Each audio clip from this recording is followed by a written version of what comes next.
Hey, fabulous listener. If you want to become a powerful and profitable trauma-informed coach, my business partner, Kushla, and I have a special free 5-day training starting next Monday, April 29th. To join us, you can simply message me the word powerful at Erin Anderson Trauma Coach on Instagram, or on Facebook, you can find me at Erin Anderson Betrayal Trauma Coaching, and we'll send you the details so you can join us. We're going to be sharing some special training on our body, mind, energy approach to help clients have faster shifts and healing, and how we make a consistent 5 figures each month as trauma-informed coaches. So if that sounds like something you or someone you know may like, make sure you come join us for this 5-day challenge. We're going to be sharing more in there than most paid programs.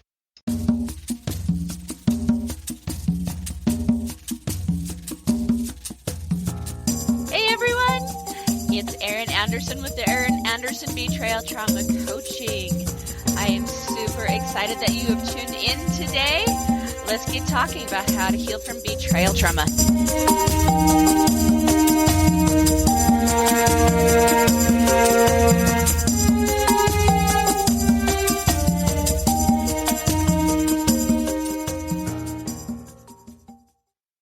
Welcome to the other side of the struggle.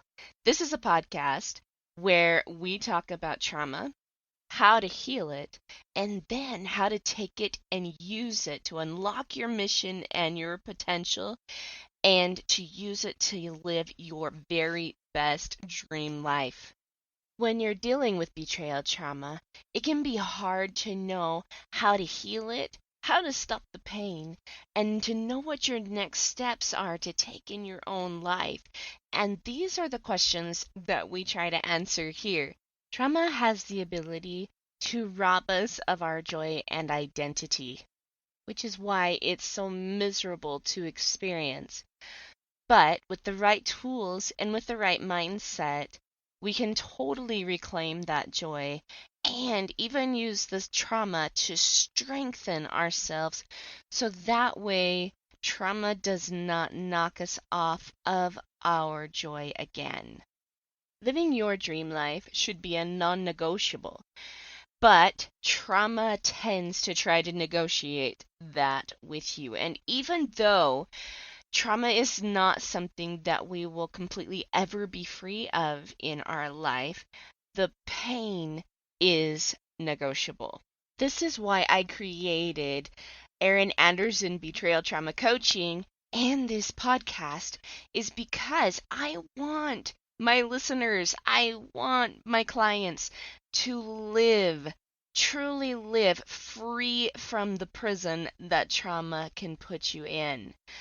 I want you to live on the other side of the struggle.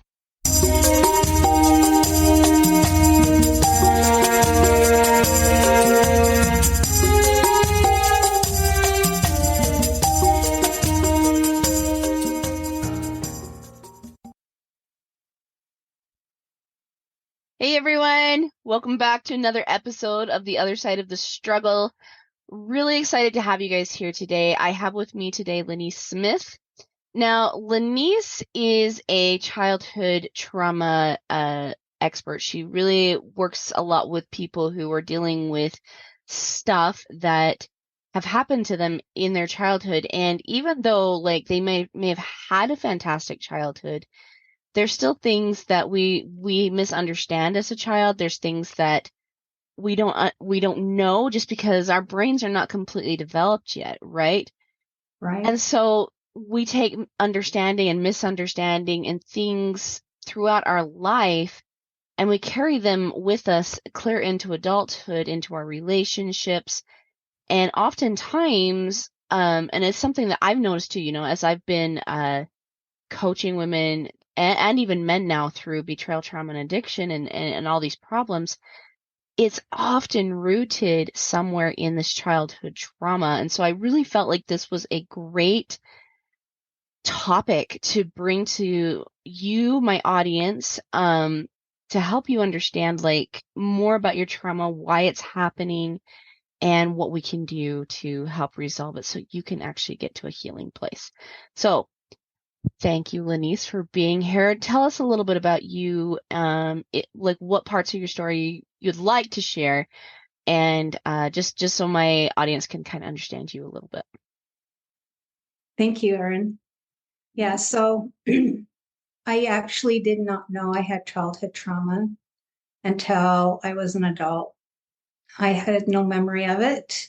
I thought I lived a very happy life, but as I really look back, I realized that it wasn't that happy. I fought depression all the time and didn't understand why. And I think that happens a lot when you experience childhood trauma, that your brain doesn't know how to process it and it can get stuck and sometimes hidden away for years before those memories come forth. And so when you have memories come forth, it's shocking. Like, how could that have happened? Am I making it up? Why am I thinking this way? And when someone who loves you very much or is supposed to love you very much and causes trauma to you, there's so many conflicting emotions. Yeah. And so you can get stuck in that cycle of, I'm not good enough.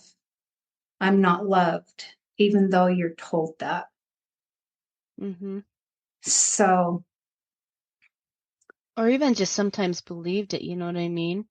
Because like, we all have different experiences growing up. Some people have really, really supportive parents who love them, nourish them, are there for them, right? And then there's some people who have felt completely and utterly abandoned by their parents, right?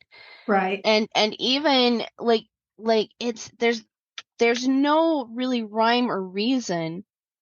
It's just simply how we interpret a certain situation, right? And I'm not saying Right. like to my listeners, it's all in your head. Like that's totally disrespectful. No, like there's a reason why you feel the way you do. There's a reason why you taken something to believe this way. And one of the reasons why is because when you're a child, you're it's built within you to Yes. trust adults, right? Like you need Yeah. adults to survive, right? And so we need to trust them. We need to rely on them.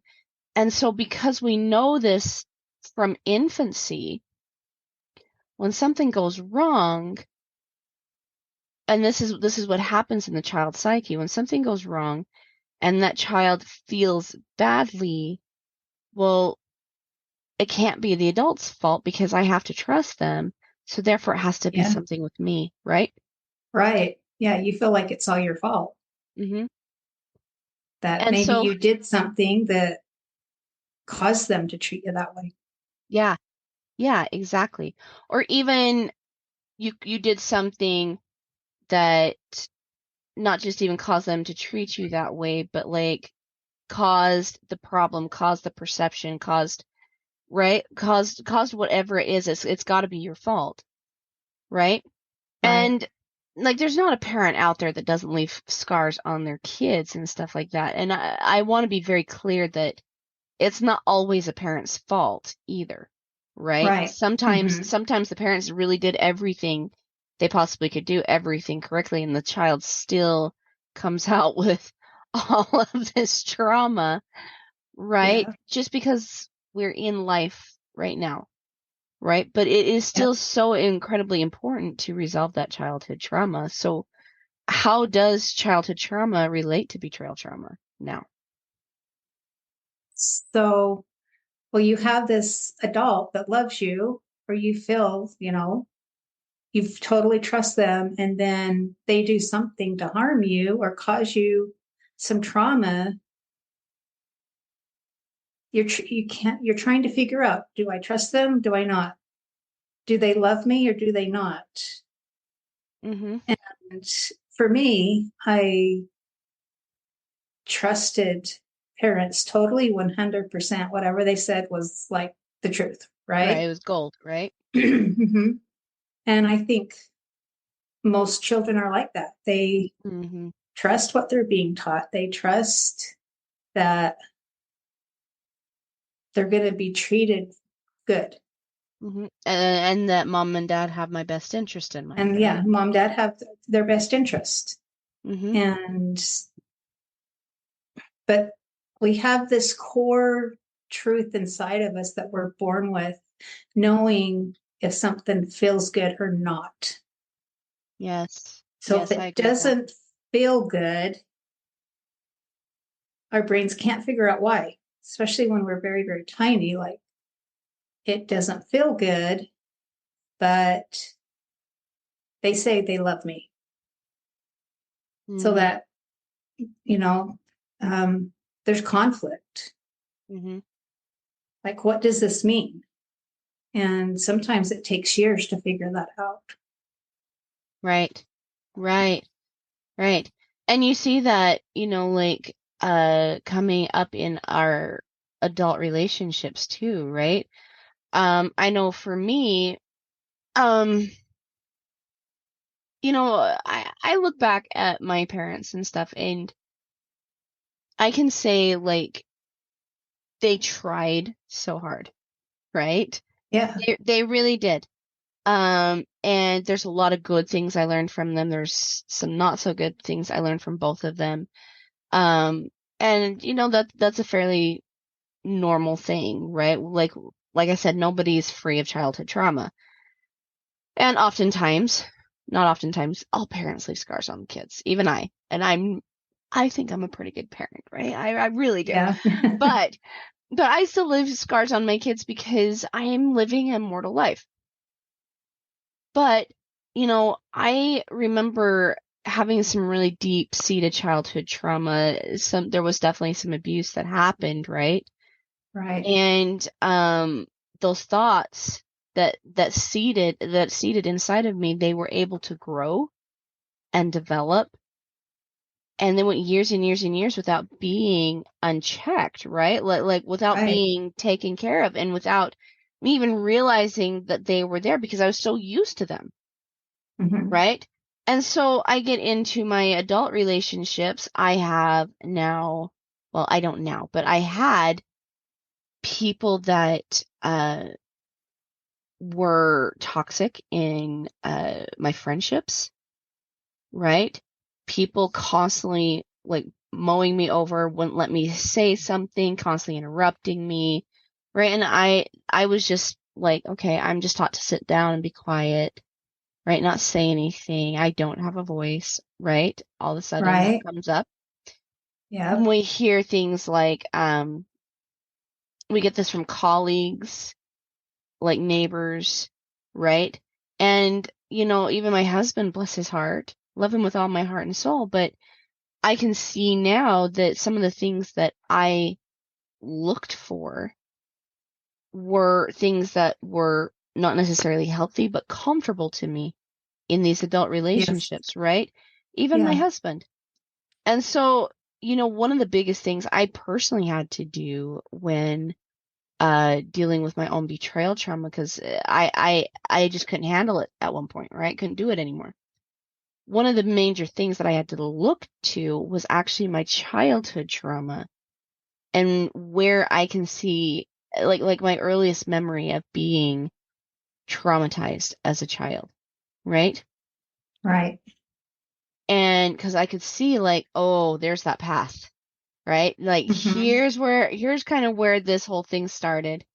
And now I'm seeing this major, major path to where I'm at now. So Yeah. what do I need to do to heal that, right? And we're going to get into that a little bit more in depth as we continue this podcast, right? But so in layman's terms, let's discuss really quickly what is childhood trauma.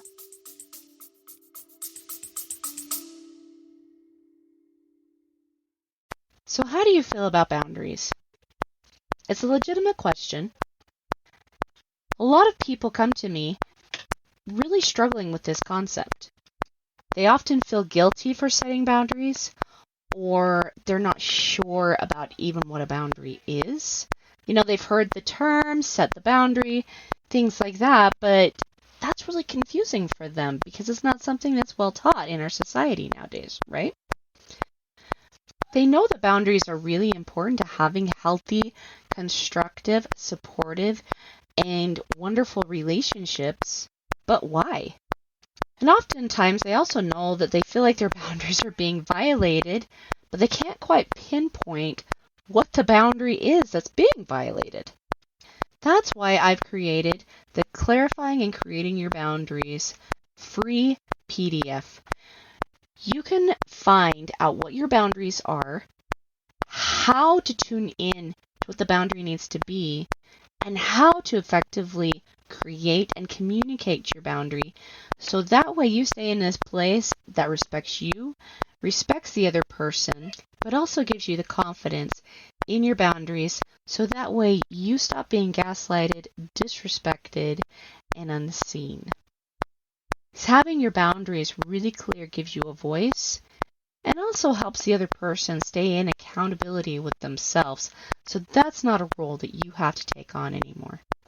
So if you are ready to really have clear boundaries, to really understand what your role is in the boundary, and to give yourself some safety and some protection against people that might try to gaslight you or are just being disrespectful, go grab my Creating and Clarifying Your Boundary PDF at erinandersonthetraumacoach.com. And while you're there, let's schedule a call with me.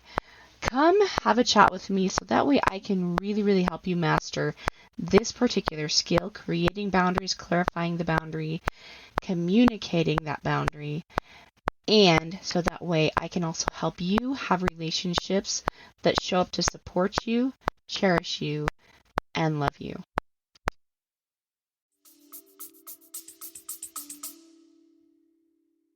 Trauma is anything that does not feel good. There's so many different forms. You could be in a group of kids and be rejected and they don't want to play with you. That can be traumatic for you. Mm-hmm. It's just not abuse. You can have accidents. You fall down, get hurt. Some trauma can form from that. Mm-hmm. I just know, like, talking to one of my siblings, they had an injury or cut something, and he remembers my parents saying it's blood poisoning. It'll kill you if we don't get help. But they didn't go to the doctor immediately because they had to wait for an appointment. So he believed that they wanted him to die because they didn't take him to the doctor immediately. Now, he was young. He was probably like 4 or 5 years old. And that's carried to his adult life. Like, they don't love me enough to take me to the doctor. Now they want me to die. And it's just interesting how a child can think that. They don't understand the big picture. Mm-hmm. And so they take one little experience and dwell on how that made them feel, and it carries on over the years. Mm-hmm. Okay. I would maybe include in that description that emotions are definitely a big piece of trauma, right? Because society in general will teach us that just society in general. We learn that emotions are scary, emotions are bad, right? Right. And that we need to stay as far away from emotions as possible. But what that actually tends to do is keep us stuck in negative emotions, but numb us to them. And so we never really get the ability to feel joy, excitement, peace, prosperity, love, like all these beautiful emotions that we actually do want to feel. We're stuck actually in the negative emotions when we say we don't want to feel, right? Yeah, and definitely stuck. It's not that something doesn't necessarily feel good. I think it's more or less that we take what doesn't feel good and we assign a meaning to it, right? I think that's kind of more like what trauma is. Because yes, it definitely starts like not feeling good, right? But it's the way we think about it that creates the trauma. right? So for Yes. example, a story I love to share, and my listeners know this at this point, that I went, let's see, I've had 3 traumatic car crashes, right? Never had a ticket. I'm a good driver. Really, I am. Okay. But I've never quite healed from that. Like, even just going and getting on the freeway now, right? Here in Utah, I'm like a little bit like white knuckling it, constantly on guard, like looking Mhm. for everything. Um, it's brought some good things to me too, because I can see anything that moves at night, like literally anything, right? And Yeah. so I've never hit a deer, right? And my husband and my kids are all like, "How can you like see all that?" And I'm like, "Trust me, like this is Yeah. like trauma makes you hyper aware. That's what it Yeah. does, right?" It does. And so like it's something that's stored in my body. But my brother-in-law had a traumatic car crash too. He fell asleep this behind the steering wheel of a truck and crashed into the side of a mountain going 75 miles an hour, right? And totally like accordioned that truck, and he was stuck in there. But yet, to him, after he got out of the hospital, he got back in the car and just drove home, right? It was like no Right. big deal to him. But to me, I'm still like, just getting in a car still gives me just that teensy bit of anxiety, right? And Mhm. it's because of what like the belief I've taken on, right? My brother-in-law does not have that same belief. He's confident in the car. Yeah, Isn't that interesting, right? And so that like is. when I say like, our emotions are there, I think more or less to kind of to get our attention, right? And this is not something like I can tell a child, like, my 5-year-old, my 2-year-old, even my 9-year-old, he's almost 10 actually, but even him, like, they don't quite 100% conceptualize that, right? But to us, when emotions are coming up, I think they do. They get our attention to a bigger problem. Yes. Makes sense? And this is why I think it's really important that, when we're defining trauma, yes, it definitely has that emotional component, but it also has that thought process component to it as well. Yeah. A lot depends on how the people around you responded when you went through something traumatic. Mm-hmm. Mm-hmm. So Mm-hmm. Mm-hmm. that affects you big time. It does. It does. I think about like just that one thing you said, like my son yesterday. He's the sweetest, best kid ever. But he's also known for having really big reactions to really big emotions, right? And so, like, there's a good chance that he feels abandoned sometimes by me when he's having those big reactions, right? But I have to tell him constantly, honey, I can't understand you. I can't hear you when you're having this big reaction, right? What I really need is for you just to come and talk to me so I can help you then. Okay, because I can't help you if you're freaking out. Right? Yeah. So, but that brings to illustrate, I think, that point again that, you can have a really good parent. We still, like, the meaning we take is what creates the childhood trauma. You know what I mean? Yeah. So, being aware and stuff like that, I totally agree with you. I think that being aware of those thoughts and those feelings are so key, and realizing how they transmute into our relationships now. So, um, how does understanding our childhood trauma, how does that help us actually start to heal ourselves as an adult? Well, you need to understand it and know how it has affected you. So for me, going through childhood trauma, I would not feel my emotions. Mm-hmm. It was not safe. Mm, It was not safe for me to express emotions. right. Growing up and then even in my marriage, it was not safe. Mm-hmm. And so I would learn to just stuff them. Like, okay, I'm not going to deal with them. And that was something I had to learn, was to feel emotions. Like, really think about, how am I feeling and why? Mm-hmm. And for me, that was the first step to start taking, was, what am I feeling and why? Mm-hmm. Mm-hmm. And so then you just start building on that and realizing, you know what, it's okay to feel angry. Yeah. It's totally okay. Yeah. I agree. And, you know, it's okay to feel happy. Mm-hmm. It's okay to feel sad.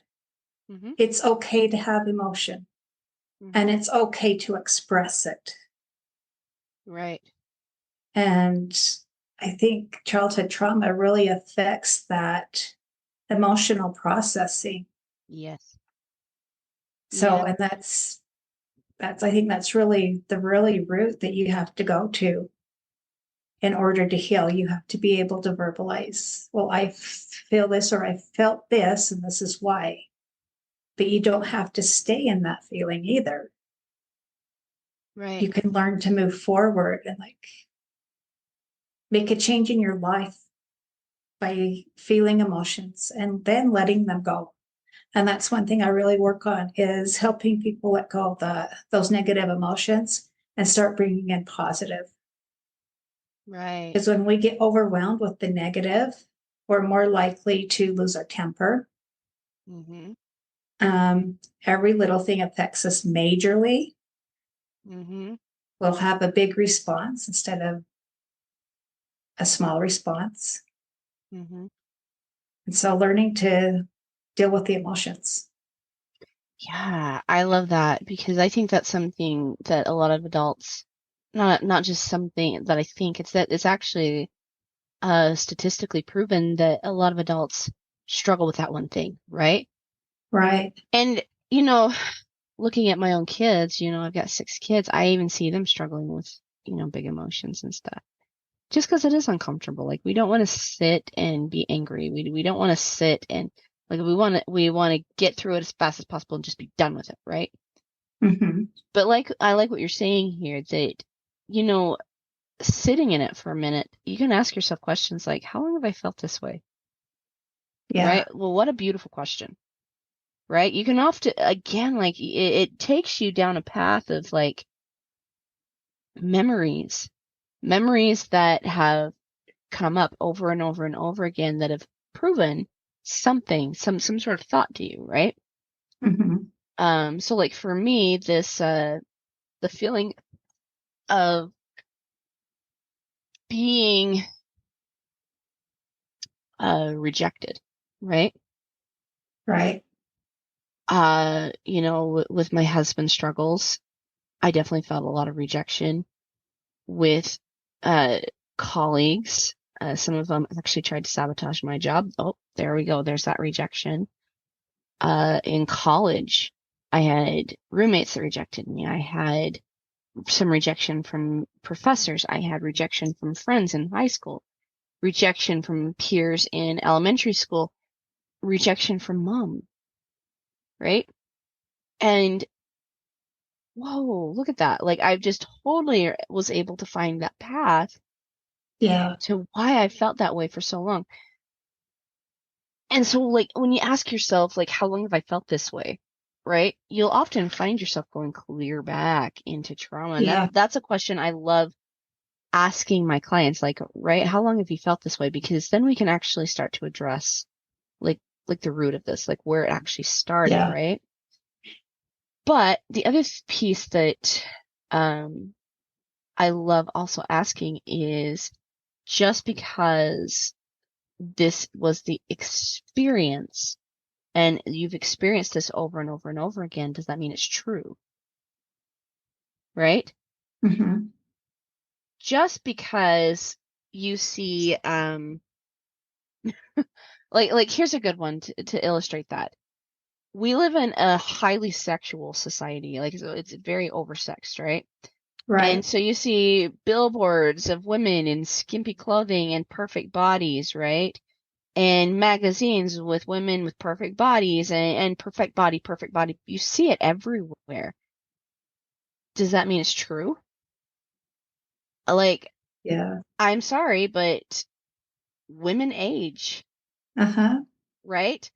We're all different sizes and We're all shapes and different sizes and shapes, and sometimes, like, everybody's going to have some type of flaw, right? There was a statistic somewhere that everybody had some type of a birthmark, right? Somewhere on their body.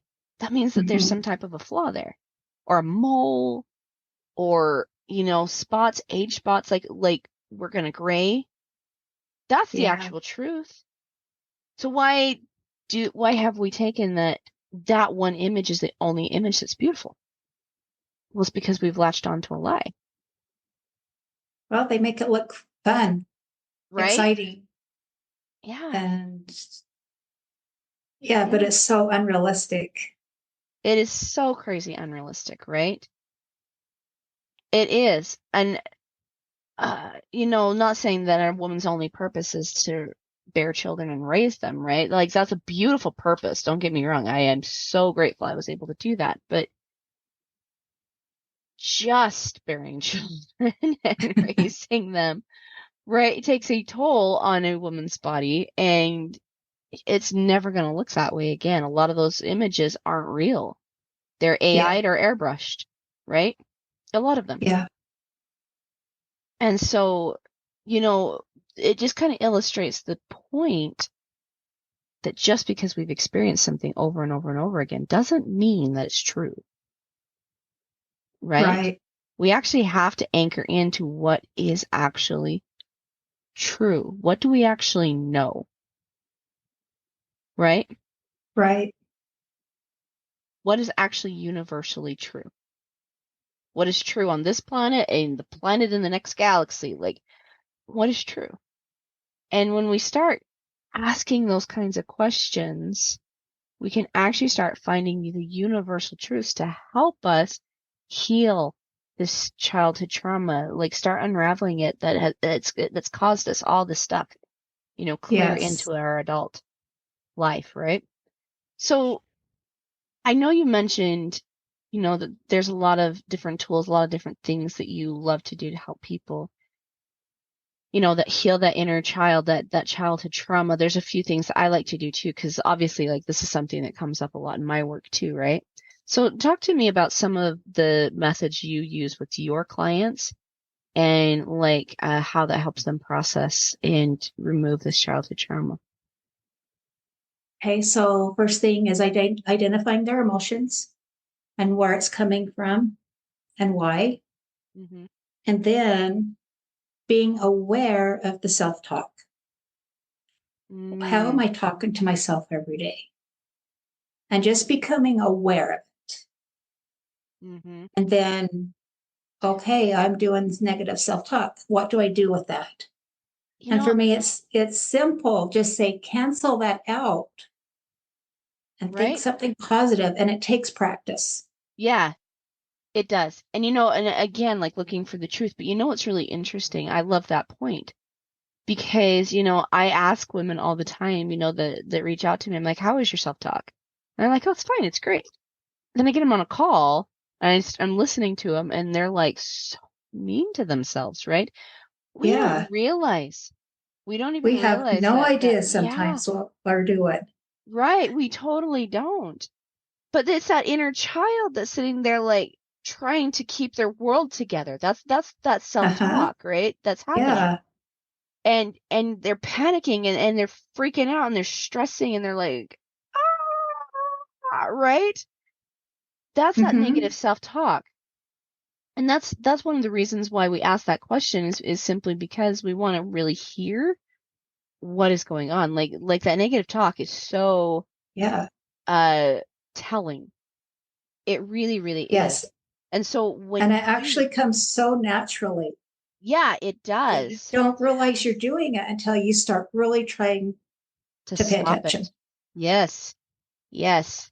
You're so totally right. And so this is like one of the reasons why I say, like, okay, like, let's actually take a look at the truth of the matter, right? For me, I anchor into God.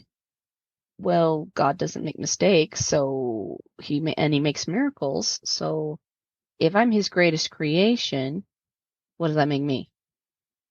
Yeah. Beyond a miracle, right?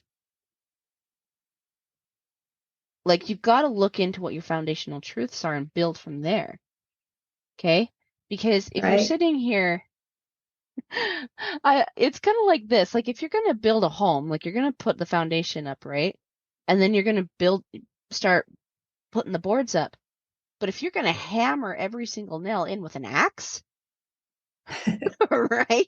Right. You're going to have a hard time building that Yes. house, It's going to take a right? long time. A really long time, right? You need to make sure that you're taking the time, like she's saying here, to really consider what you're nailing that house in with. Yeah. If you're going to hack at yourself with an axe, you're going to feel weak. You're going to feel like unfinished, unresolved, undone, Uh-huh. right? That's why we use a Right. hammer. We don't use an axe to build a house, right? So I love that piece, and it's so incredibly important. So my listeners, even if you think you've got really, really great self-talk, but yet you're still feeling like something's missing, something's not quite right. Like your relationships Yeah. aren't showing up to support you. Maybe you're feeling like the black sheep. I totally get that. But let me tell you, if you're feeling like the black sheep, you're also somewhere telling yourself you're the black sheep. Yeah. And I think you have to realize you're not the only one that feels that way. No. We look at society at the very best and compare ourselves to everyone else's very best, which Mm-hmm. is, you know what, no one is at their very best all the time. No. No. So, Absolutely. And that's so true. You know, and I think like this is another reason too to be really aware, right, of your emotions again. yes. Because everybody, like you're saying, everybody is not always on their best. Unless if you're Christ, Uh-huh. right? But when you sit there and you sit with the emotion for just a few minutes, number one, it'll burn out within 90 seconds as long as you're not re-triggering it, right? Right. But number two, you're accepting the wisdom, you're accepting what it is that we're learning, and we're also starting to understand that this is a universal language, right? Yes.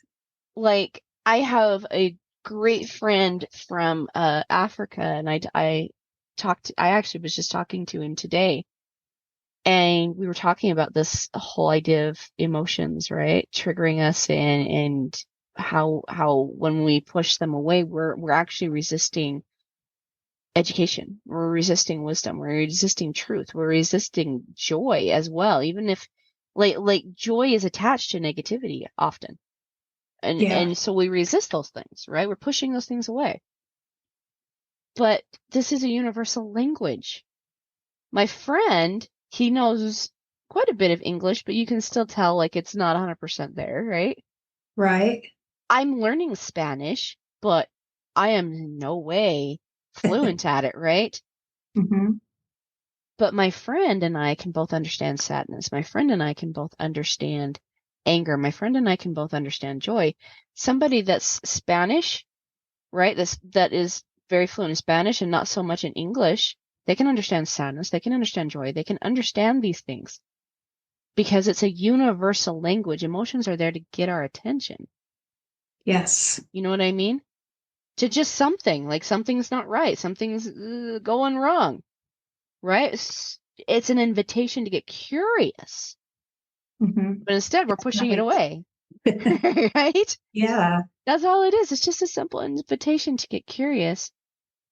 And the other beautiful thing about this is because it's a universal language and it's something that God himself understands.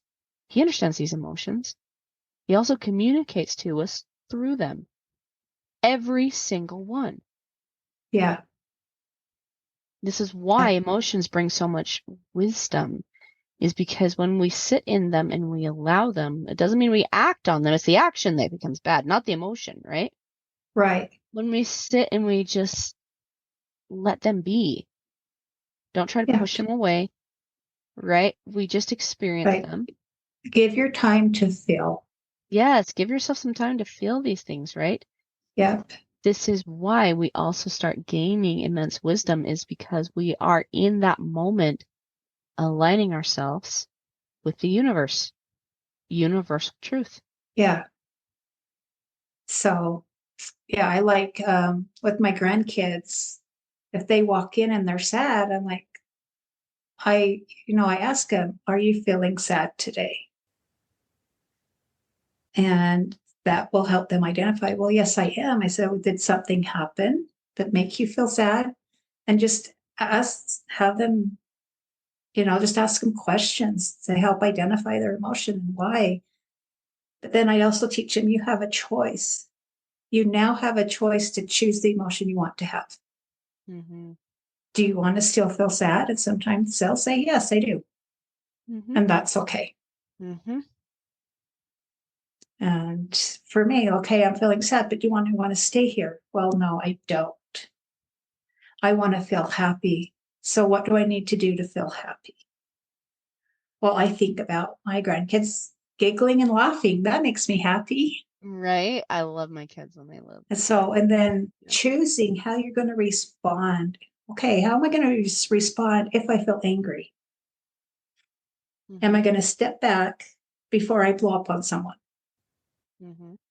Can I train myself to stop and just feel, figure out why, knowing that you probably love this person and you don't want to cause them harm. So how am I going to react? You have a choice in how you react. You have a choice in the emotion you want to feel. Mm-hmm. Mm-hmm. So it's just coming down to training yourself And leaning into your agency. What a and beautiful knowing it's okay to have all these different emotions. It's good. Mm-hmm. I love what you're saying here.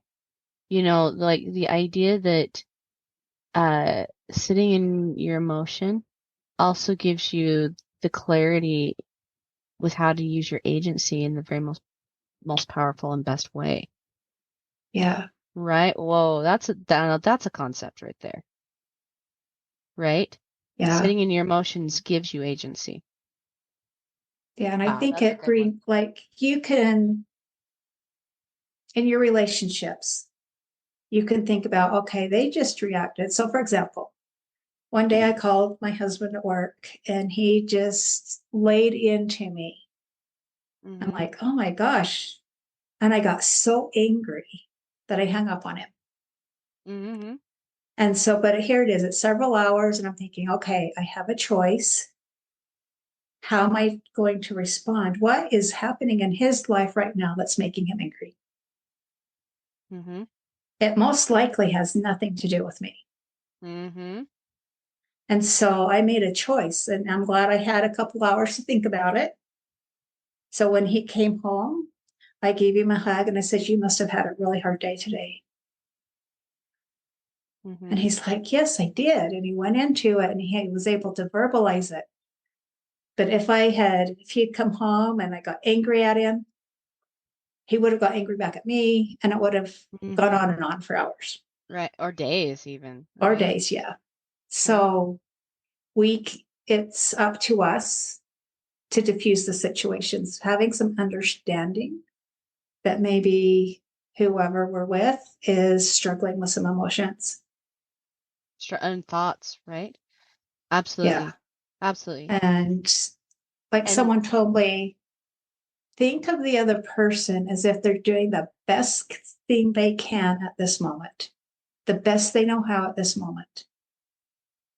Because you have no idea what they went through as a child. You have no idea what's happened today.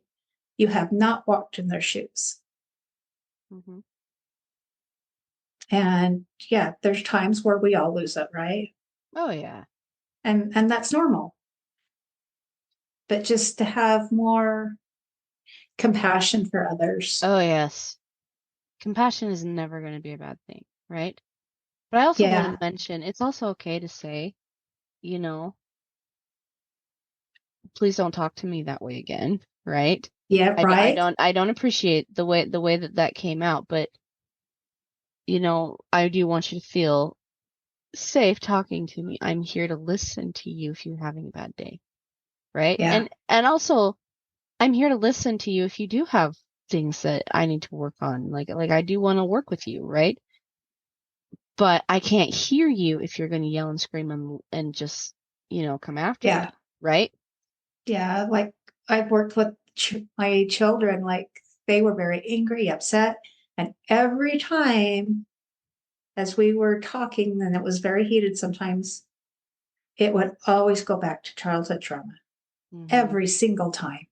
Mhm. And I'm like, that's the cause right there. Mhm. Oh yeah. Okay, what are we going to do with that? Right. Right. And it's usually something anchored in that. And I agree with you. Like pornography, addictions, addiction to drugs, addiction to control, addiction to your own hormones, right? Like it all Right. stems down actually to something we've learned in childhood. It's so true. So what are some other things you teach them about? Because like I love this whole idea of being like aware of your emotions. That's like so key. And aware of your thoughts, so key. What are Yeah. some other things you teach? So the other thing I teach is gratitude. Oh, I love that. Gratitude for the experiences you're having. What can I learn from this experience? What can I learn from this experience of abuse? Hmm. What has it taught me? How do I change my life because of it? Am I growing from it or am I letting it pull me down? Hmm. But gratitude, like gratitude for the gifts God gave me, for my brain to do what it did. Hmm. It was a gift from God that I did not remember my childhood traumas. Yeah. And I That's didn't beautiful. remember until I had the support I needed to work through it. Right. I'm grateful for that. Yeah. Well, you know, and sometimes, as I've been studying trauma, you know, a lot of times like therapy will tell you, okay, let's talk it out, talk it out, talk it out. But oftentimes just thinking about it and talking about it just retriggers you over and over and over and over again, right? And Yeah. this is why we use other methods like the somatic practices, right? Like getting trauma out of your body, rolling around, moving, walking is so healing for trauma victims, Yes. I right? love So walking and same working through here. trauma. Same here. And because it's somatic, it actually starts activating both sides of your brain, right? And Yeah. getting your brain to actually work as a whole. And so that's one of the reasons why it's so important. But um I also love this idea of gratitude, right? Right. Of like actually being grateful for the struggle. Like what? How can you be grateful for betrayal? How can you be grateful for childhood trauma? How can you be grateful for debt, for crying out loud? How can you be grateful that your house got repossessed on Christmas? How can you be grateful for those things, right? Right. But here's the deal. If we go back to that, if I will just sit in my emotions for just a minute, I'm going to learn wisdom, Mm-hmm. right? And that wisdom is valuable, It is. very You valuable. learn and then you can help someone else go through. Yes. Yes.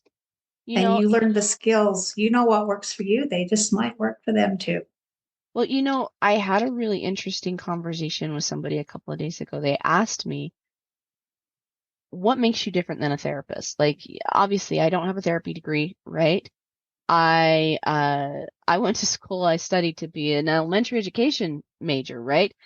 Mm-hmm. Yes, with that came a lot of psychology. I had to have a lot of psychology classes because you have to understand childhood trauma. You have to understand what's going on with a child in order to be able to, help them in the Yeah. very best possible way. You have to.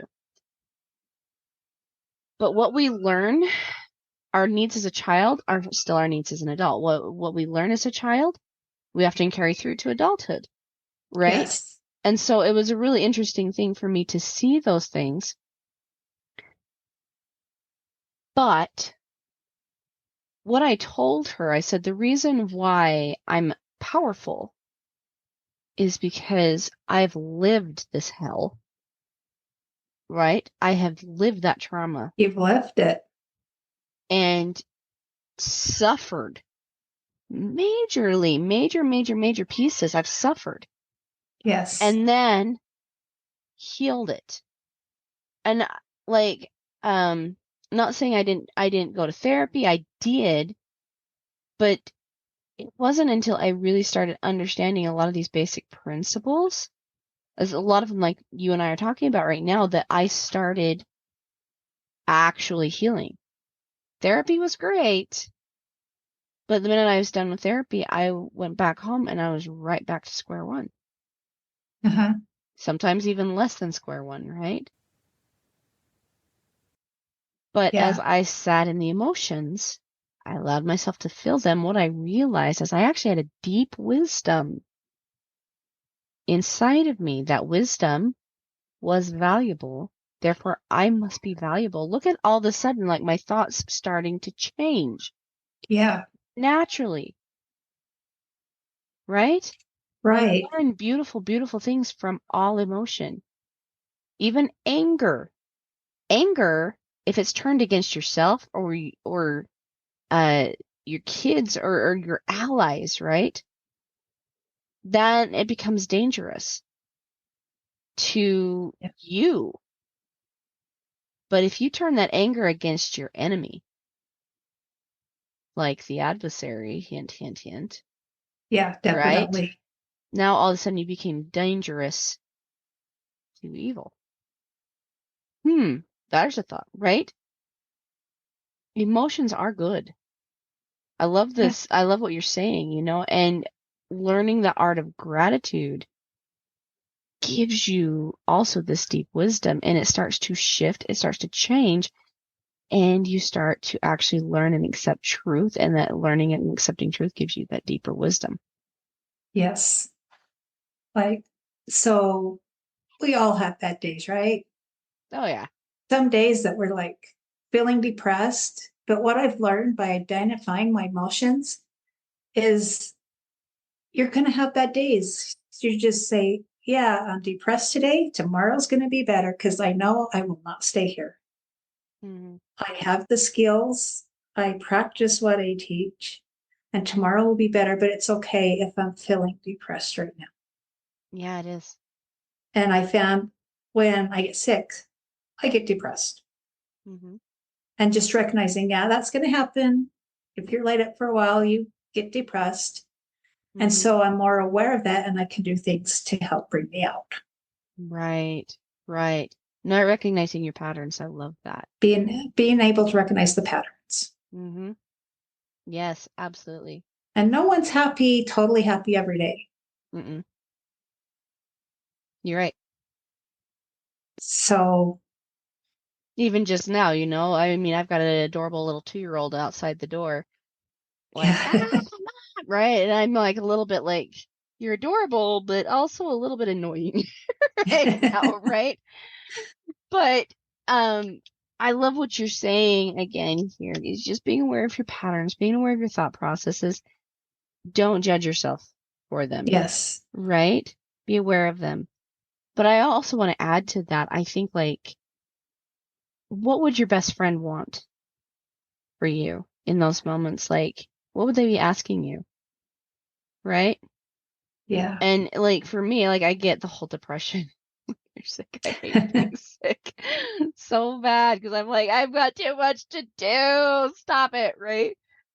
But I love saying to myself, "Oh, honey, what is it you need right now?" Right? Do you need time off? Do you need to go paint? Do you need, like, what do you need? Let's create that. Let's Yeah. do it, right? Yeah. Do you need And time to snuggle? Like mm-hmm. you take an illness, whether you're sick or your child's sick, and saying, yeah, I'm sick. I have extra time to read a book, to read to my child, to snuggle them, or I'm not running nonstop. Right. And Right. so look at that. What am I gaining Mm-hmm. by being down? Right. Downtime. We all need that. Yeah. We all need that. And sometimes our bodies will make us take it. Yeah. Right. It's really important to Yeah. recognize. Listening to our body. That's another thing that I teach. Listen to your body and what it needs. Mm-hmm. Yeah, because your body will also, like, it stores trauma, it stores energy, it stores all those things. And so if you're feeling a little sick somewhere, if you're feeling sad, or if you're feeling like, yay, yes, your body responds to all of that. So I love that Yeah. piece. The one last thing that I would add to this too is bring love to everything. Yes, Right? definitely. I remember having to go back in my memories to that little tiny broken girl, that was really, really struggling, really having a hard time and sobbing. And going back as my adult self with the love that I have for children, right? Yes. And picking that little girl up and snuggling her and just stroking her hair and treating her like she was my own, and that she Right. was cherished, that she was loved. And it was amazing to see the shifts that happened almost instantly Yes. in just I doing that love one thing. doing that for my younger self, going back, talking to that 2-year-old or 5-year-old or whatever, letting them know they're loved and they're safe. Mm-hmm. Just, you can do so much by going back to those little yous that are still there Mm-hmm. They're still and there. helping them heal. Mm-hmm. Exactly. And loving them and appreciating them for what they did and the experiences they've had, and letting them know that they're perfect. Yeah. They're still perfect. And like my therapist always tells me, you're stronger than you think. You are. You really are. And Love we're it. stronger than we think. We can handle what life throws at us. We really can. Oh, yeah. Oh, yeah. May Absolutely. not be easy, but we can handle it. We can do it. We can We can totally do do it. it. And to add to that too, maybe sometimes we're not always meant to do it alone. Right? Right. So, LaNiece, thank you so much for being a guest on the podcast. Where can people find you? Go to bit.ly butterfly healing. That'll get you a free ebook and a free session with me if you'd like to learn some more. Love it. Go check out LaNiece, you guys. She's also on Facebook, right? I'm So on go check her out. Facebook. You can find me there. You can find her there. You can reach out to her there. And in the meantime, my loves, thanks so much for hanging out with LaNiece and I today. And until the next time, we'll see you on the other side, guys. Bye.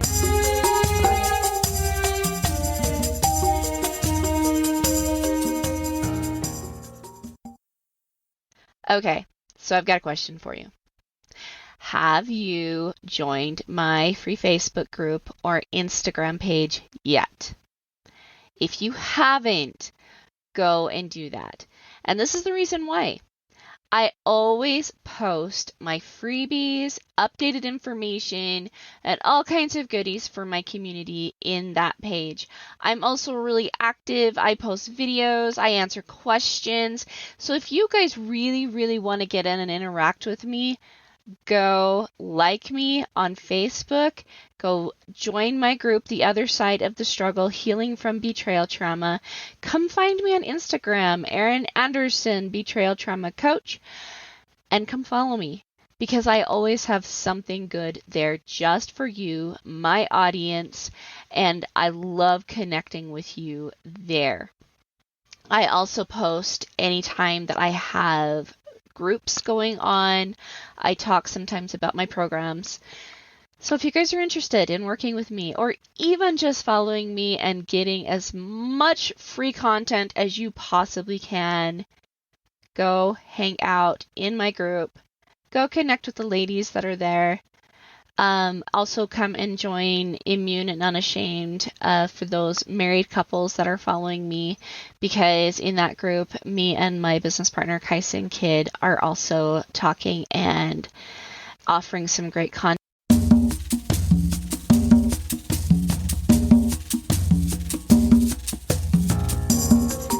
Hey guys, thanks so much for hanging out with me today and listening in on this podcasting episode. Don't forget to tune in next week. It's gonna be awesome.